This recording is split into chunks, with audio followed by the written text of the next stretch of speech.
जय हिंद दोस्तों। तो आपके अपने यूट्यूब चैनल मल्टीपल परीक्षा में एक बार फिर से स्वागत है। तो आज हम लोग जैसा कि आप सभी को पता है कि हमारे आपके अपने यूट्यूब चैनल मल्टीपल परीक्षा में रोज डेली सुबह 8 बजे हिंदी का धुआंधार 50 प्रश्नों का प्रैक्टिस सेट करवाते हैं। और आपका ये प्रैक्टिस सेट रेडियो ऑपरेटर जो अभी पुलिस की भर्ती आई है 1300 कुछ पद, उसके लिए यूपी पुलिस जो 26,000 आनी है, लेखपाल के लिए जूनियर असिस्टेंट वीडियो, और जिन जिन जिन भी एग्जामों में हिंदी आती है। और इसमें रेडियो ऑपरेटर में तो 50 प्रश्न आ रहे हैं हिंदी के, और हम 50 प्रश्न ही हिंदी के करवा रहे हैं आपको। तो इसी क्लास से आपको उस और में भी मई या जून में आपका एग्ज़ाम कंडक्ट हो जाएगा, जैसा कि यूपी पुलिस इस समय थोड़ा तेज़ी से काम कर रहा है। तो चलते हैं, हम लोग देखते हैं आज का अपना पहला क्वेश्चन। तो पहला क्वेश्चन, डॉक्टर नागेंद्र ने किस युग को स्थूल के प्रति सूक्ष्म का विद्रोह कहा है? तो इसका क्या हो जाएगा आंसर? इसका हो जाएगा ऑप्शन नंबर डी, छायावाद को कहा है।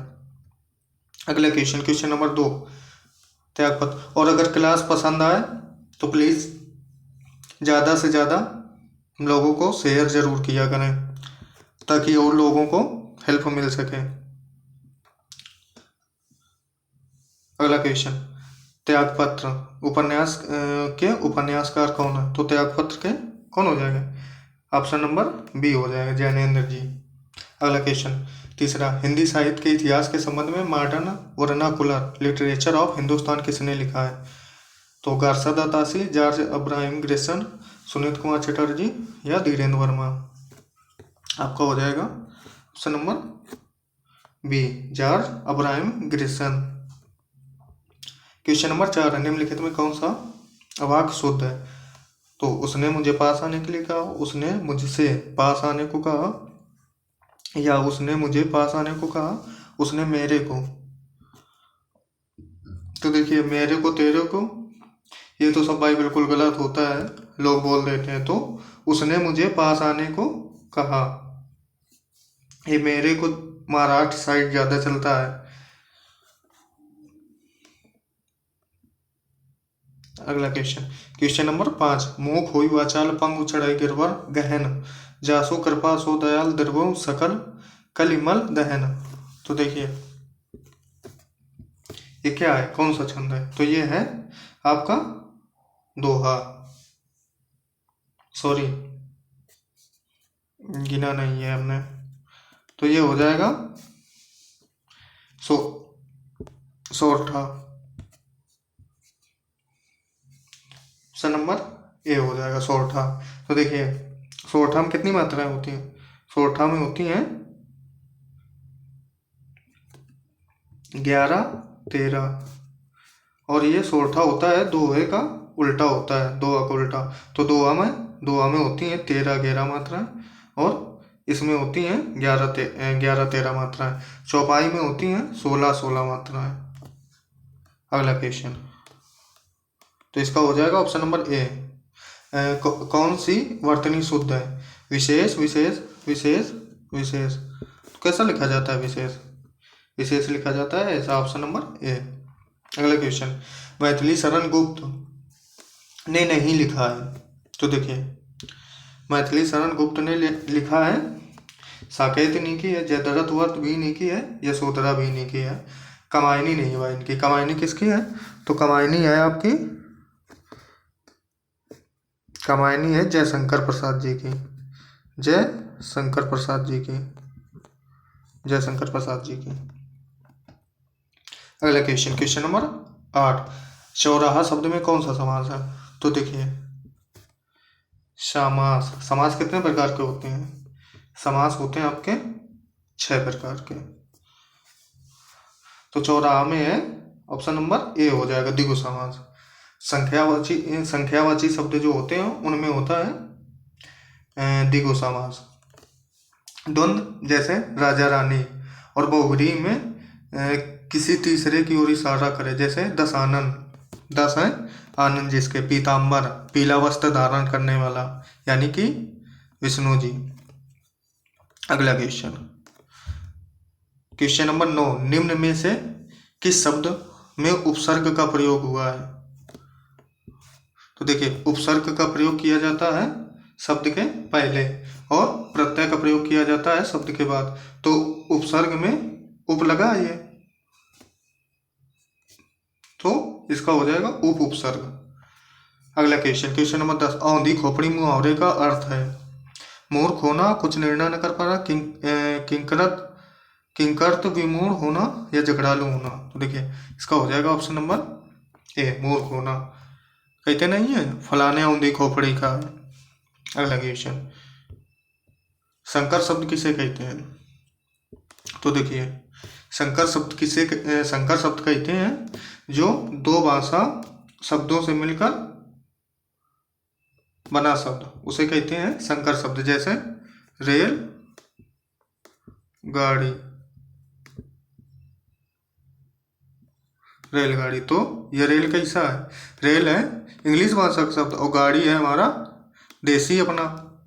तो दो अलग अलग भाषाएं हो गई, तो इनका दोनों ऐड हो जाती हैं तो हो जाता है संकर शब्द, उसे कहते हैं। अगला क्वेश्चन, क्वेश्चन नंबर 12, शुद्ध शब्द को स्त्रीवाचक बनाने के लिए किस प्रत्यय का प्रयोग किया होगा? तो देखिए, ये क्वेश्चन आया था आपके 4 जनवरी 2020 को हुआ था जूनियर असिस्टेंट का एग्जाम, उसमें ये क्वेश्चन आया था। सारे क्वेश्चन बहुत ही अच्छे क्वेश्चन हम कराते हैं, पूरे प्रीवियस ईयर क्वेश्चन रहते हैं शुद्ध शब्द को स्त्रीवाचक बनाने के लिए। तो देखिए, शुद्ध होता है पुत्र का, तो सुता हो जाएगा पुत्री का, तो स्त्रीलिंग बन जाएगा। तो क्या हो जाएगा? ऑप्शन नंबर डी, अजोड़ दिया जाएगा। अगला क्वेश्चन, नाक का बाल होना, अधिक समीप होना या कष्ट देना, अधिक प्रिय होना या फालतू होना। तो नाक का बाल होना होता है, क्या होता है? होता है अधिक प्रिय होना। अगला क्वेश्चन, क्वेश्चन नंबर 14, अश्व का पर्यायवाची शब्द निम्नलिखित में से कौन सा नहीं है? तो देखिए, अश्व का घोड़ा भी होता है, घोटक भी होता है भी होता है और तुरंग भी होता है, तो कटक नहीं होता। तो क्या हो जाएगा? ऑप्शन नंबर सी, कटक नहीं होता। अगला क्वेश्चन, क्वेश्चन नंबर 15, जो एक स्थान पर टिक कर नहीं रहता, उसे कहते हैं हम लोग, उसे कहते हैं यायावर बोलते हैं। अगला क्वेश्चन 16, बुंदेलो हरबोलों के मुख से हमने सुनी कहानी थी, खूब लड़ी मर्दानी हुए तो झांसी वाली रानी थे। प्रयुक्त पंक्तियों के रचयिता कौन है? तो माखनलाल चतुर्वेदी जी या सुभद्रा कुमारी चौहान, सोहनलाल द्विवेदी जी या रामनरेश त्रिपाठी जी। तो देखिए, ये हो जाएगा सुभद्रा कुमारी चौहान जी, ऑप्शन नंबर बी। अगला क्वेश्चन, समास का अर्थ होता है, क्या होता है समास का अर्थ? संक्षेप, विच्छेद, विस्तार या नवीन अर्थ। तो समास का अर्थ होता है ऑप्शन नंबर ए, संक्षेप। अगला क्वेश्चन, 18, भाषा के संबंध में उपचारात्मक शिक्षण का उद्देश्य है। तो देखिए, हर प्रकार के, जैसा कि किसी भी एग्जाम में कुछ क्वेश्चन तो भाई टफ होते हैं, 70 से 80% क्वेश्चन अच्छे, मतलब 80% क्वेश्चन सिंपल होते हैं किसी भी एग्जाम में, 10% क्वेश्चन मॉडर्न होते हैं, मॉडर्न लेवल के होते हैं और 10% टफ होते हैं। तो ये किसमें होगा ऐड? ये आपका टफ वाले क्वेश्चन में ऐड होगा। और ऐसे क्वेश्चन ज़्यादातर लोग छोड़ के आते हैं, वहाँ आपको ऐसे भी क्वेश्चन न छोड़ने देंगे। ये अगर आप लोग एग्जाम तक देखते रहे ये क्लास, तो जो रेडियो ऑपरेटर का सबसे पहले शायद वही एग्जाम होगा रेडियो ऑपरेटर का, तो उसमें 50 क्वेश्चन आ रहे हैं हिंदी के, तो 25% वेटेज रहेगा हिंदी का। और ये हिंदी स्कोरिंग सब्जेक्ट होता है, इसमें जैसे 45-46 आप लोग हर हाल में अगर थोड़ी भी अच्छे से पढ़ लिया एग्जाम तक, केवल आधा घंटा देते रहे इसी क्लास को, बहुत हेल्पफुल रहेगी ये क्लास आपके लिए। तो क्या हो जाएगा इसका? 18 का ए। भाषा प्रयोग संबंधी कठिनाइयों को पहचान तथा उनका निदान। अगला क्वेश्चन 19 प्रमुख भाषाई कौशल के अंतर्गत इनमें से कौन एक नहीं आता है? सुनना, बोलना, हंसना या लिखना। और अगर क्लास अच्छी लग रही हो तो अपने सभी दोस्तों को शेयर जरूर किया करें। तो इसका हो जाएगा ऑप्शन नंबर सी, हंसना। अगला क्वेश्चन 20 हिंदी दिवस मनाया जाता है। तो हिंदी दिवस कितने तारीख को मनाया जाता है? हिंदी दिवस मनाया जाता है ऑप्शन नंबर ए 14 सितंबर को। देखिए 2 अक्टूबर को महात्मा गांधी जी का जन्म दिवस मनाया जाता है। इनके जन्म दिवस को हम लोग अहिंसा दिवस के रूप में भी मनाते हैं। 24 जनवरी 1950 को हम लोग कैसे हो गए? रिपब्लिक हो गए। मतलब 26 जनवरी 1950 को हम लोग गणतंत्र दिवस मनाते हैं, रिपब्लिक हो गए। अगला क्वेश्चन नंबर 21 काव्य शिक्षण का उद्देश्य है। काव्य शिक्षण का उद्देश्य है तो भाषा में प्रयुक्त होने वाले विराम चिन्हों से परिचित कराना, व्याकरणिक नियमों की जानकारी देना, संगीत कला में निपुण बनाना, रसानुभूति एवं आनंदानुभूति कराना। तो ऑप्शन नंबर डी, रसानुभूति एवं आनंदानुभूति कराना। अगला क्वेश्चन 22 निम्न में से किस वाक्य में विशेषण का प्रयोग हुआ है? तो देखिए विशेषण का प्रयोग हुआ है। विशेषण कितने प्रकार के होते हैं? विशेषण होते हैं आपके 4 प्रकार के। तो देखिए राम जाता है, सीता फल खाती है, मेरी गाय काली है, जल्दी उठना स्वास्थ्यवर्धक होता है। तो देखिए मेरी गाय काली है, गाय कैसा है? विशेष है, और काली क्या हो जाएगा? विशेषण। तो इसी में लगा है विशेषण, तो ऑप्शन नंबर सी हो जाएगा। अगला क्वेश्चन 23 नाटक शिक्षण में कक्षा अभिनय प्रणाली के प्रयोग से। कुछ क्वेश्चन इसमें बहुत ही अच्छे हैं। नाटक शिक्षण में कक्षा अभिनय प्रणाली के प्रयोग से पात्रानुसार बच्चों को अभिनय कराने की सीखने की प्रक्रिया में तेजी आती है। तो ऑप्शन नंबर इसका हो जाएगा ऑप्शन नंबर बी। अगला क्वेश्चन 24 निम्न शब्द में अधिकरण कारक का प्रयोग हुआ है। निम्न शब्द में अधिकरण कारक का प्रयोग हुआ है तो वाहनारूढ़, मतलब वाहन में आरूढ़, मतलब बैठा हुआ वाहन में। तो इसको हो जाएगा ऑप्शन नंबर ए। अगला क्वेश्चन 25 किस रस को रसराज कहा जाता है? तो देखिए रस कितने प्रकार के होते हैं? रस होते हैं हमारे 9 प्रकार के, और रसराज हम लोग कहते हैं श्रृंगार रस को। इसका स्थायी भाव होता है रति या प्रेम। वीर रस का होता है उत्साह, स्थायी भाव। हास का होता है, हास रस का होता है हास। अगला क्वेश्चन नंबर 26 घनानंद को किस युग का कवि माना जाता है?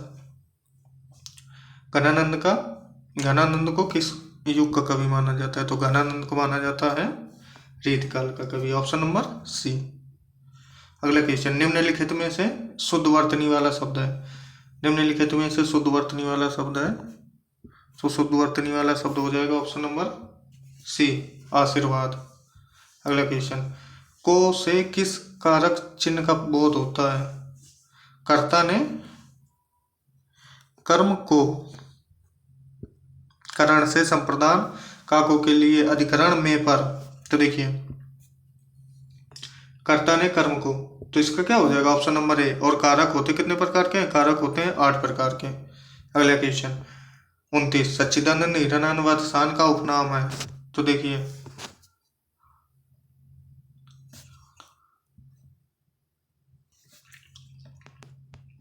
सच्चिदानंद हीरानंद वत्सान का उपनाम है अज्ञेय। सच्चिदानंद हीरानंद वत्सान जी का उपनाम है अज्ञेय। अयोध्या सिंह का उपनाम है हरिऔध। अगला क्वेश्चन, और ये गुलेरी है चंद्रधर शर्मा जी का, चंद्रधर शर्मा गुलेरी। अगला क्वेश्चन नंबर 30 बिहारी के प्रसिद्ध है। तो देखिए बिहारी सतसई नाम के इनके दोहे हैं, 700 दोहों का समाहार है वो। तो कभी कभी सतसई भी पूछ लिया जाता है समास में कि इसका क्या वो अर्थ होता है, तो 700 दोहों का समाहार। अगला क्वेश्चन पुनः पुनर्जन्म शब्द का संधि विच्छेद कीजिए। तो देखिए संधि कितने प्रकार की होती है? संधि होती हैं 3 प्रकार की। कौन कौन सी? स्वर संधि, व्यंजन संधि, विसर्ग संधि। और हमने आपको बताया था जब संधि वाली क्लास पढ़ाई थी कि ये वाली जो र होती है ऊपर लगाई जाती है, उड़नतुरा बोलते हैं जिसको। तो ये वाली जब हम इसका संधि विच्छेद करते हैं तो ये आके इसमें विसर्ग में बदल जाती है। तो इसका देखिए पुनः ये वाली र हट जाएगी यहाँ से, तो ना में ये विसर्ग लग जाएंगी, तो क्या हो जाएगा? पुनः जन्म, बस यही चेंज होगा। तो ऑप्शन नंबर ए। अगर आपको चीज़ें धीरे धीरे समझ में आने लगी तो फिर संधि में बिल्कुल दिक्कत ना मिलेगी। और आप लोग अगर संधि में किसी भी को प्रॉब्लम है संधि में, तो हमारी संधि की क्लास पड़ी है, वीडियो में जाके वो जरूर एक बार देख लें। अगर एक बार आपने वो संधि क्लास देख ली तो संधि में कभी भी आपको दिक्कत ना मिलेगी। कुछ भी भूल जाओगे लेकिन संधि ना भूलोगे। अगला क्वेश्चन 32, शोक किस रस का स्थायी भाव है? तो शोक होता है करुण रस का। Option number B. सूरदास ने किस भाषा में सूरसागर की रचना की है? तो किस भाषा में की है? तो ब्रजभाषा में की है। देखिए जो रामचरितमानस है तुलसीदास जी का, वो किस भाषा में? वो है अवधी भाषा में। और खड़ी बोली के आविष्कारक हैं आपके अमीर खुसरो। अगला क्वेश्चन, दोहा में कितनी मात्राएं होती हैं? तो देखिए दोहा में होती हैं 13 11। तो कितनी हो गई? 13 11 24। अगला क्वेश्चन, जो अच्छे कुल में उत्पन्न हुआ उसे कहते हैं हम लोग, उसे कहते हैं, क्या कहेंगे उसे कहेंगे कुलीन। दाता शब्द का स्त्रीलिंग क्या है? तो दाता शब्द का स्त्रीलिंग होता है दात्री, ना कि दाती। ये गलत है। अगला क्वेश्चन, लड़का पेड़ से गिरा। तो देखिए कारक पूछ रहा, कारक कितने होते हैं? कारक 8 प्रकार के होते हैं। तो लड़का पेड़ से गिरा, तो इसमें हो जाएगा ऑप्शन नंबर ए अपादान कारक। अलग हो रहा पेड़ से, जिसमें अलगाव का भाव उत्पन्न हो, उसमें क्या होता है? अपादान कारक होता है। अगला क्वेश्चन 38, पापी में कौन सा विशेषण है? पापी में कौन सा विशेषण है? तो पापी में कौन सा हो जाएगा? पापी में हो जाएगा ऑप्शन नंबर सी गुणवाचक विशेषण। अगला क्वेश्चन, नवल सुंदर श्याम शरीर की सजल नीरद सी कल कांति थी में कौन सा अलंकार है? तो देखिए क्या हो जाएगा अलंकार? ऑप्शन नंबर ए उपमा। जहां सी और सा और ये वाली डैश ये मिल जाए आपको, तो वहां पे 99% उपमा अलंकार होता है। उत्प्रेक्षा में मानव मनु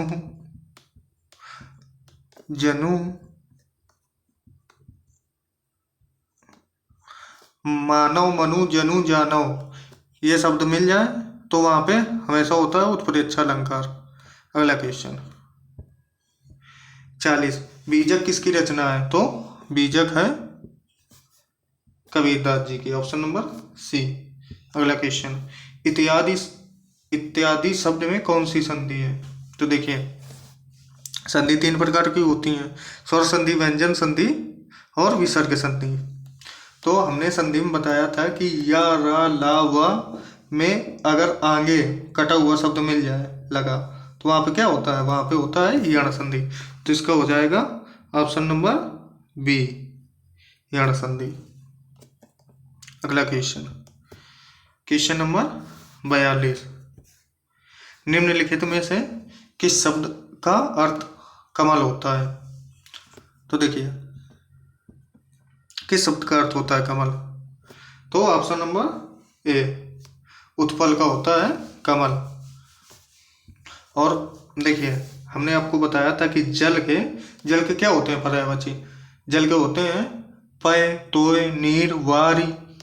तो अगर द लगा, जल के पर्यायवाची में द लगा दिया जाए तो वो बदल के बादल के हो जाते हैं पर्यायवाची। तो देखिए जल, जल, जलद, जलद, नीरद, नीर होता है पानी का, और द लगा दिया तो ये बादल का हो गया। तो इसलिए इसका हो जाएगा ऑप्शन नंबर ए उत्पल। निम्नलिखित वाक्य में रिक्त स्थान को भरने के लिए चयन कीजिए। मुंशी प्रेमचंद एक सफल क्या थे? उपन्यासकार। ऑप्शन नंबर बी, उपन्यासकार थे। अगला क्वेश्चन नंबर 44। निम्नलिखित शब्दों में से आवर्त शब्द का सही अर्थ क्या है? आवर्त का क्या हो जाएगा? 44। आवर्त का होता है भ्रमर। अगला क्वेश्चन, हिंदी के कवि सुमित्रानंदन पंत का जन्म हुआ था, कहाँ हुआ था भाई? आंसर दीजिए, अल्मोड़ा, कौसानी या प्रयाग या बागेश्वर। तो इनका हुआ था कौसानी में। Option number B. अगला क्वेश्चन नंबर 46। शुद्ध शब्द का चयन कीजिए। तो शुद्ध शब्द का चयन कीजिए। तो कलेश कैसे लिखा जाता है? कलेश भाई ऐसे लिखा जाता है। ऑप्शन नंबर कलेश। क्या हो जाएगा इसका? Option number B. अगला क्वेश्चन 47। अपेक्षा का विलोम बताइए।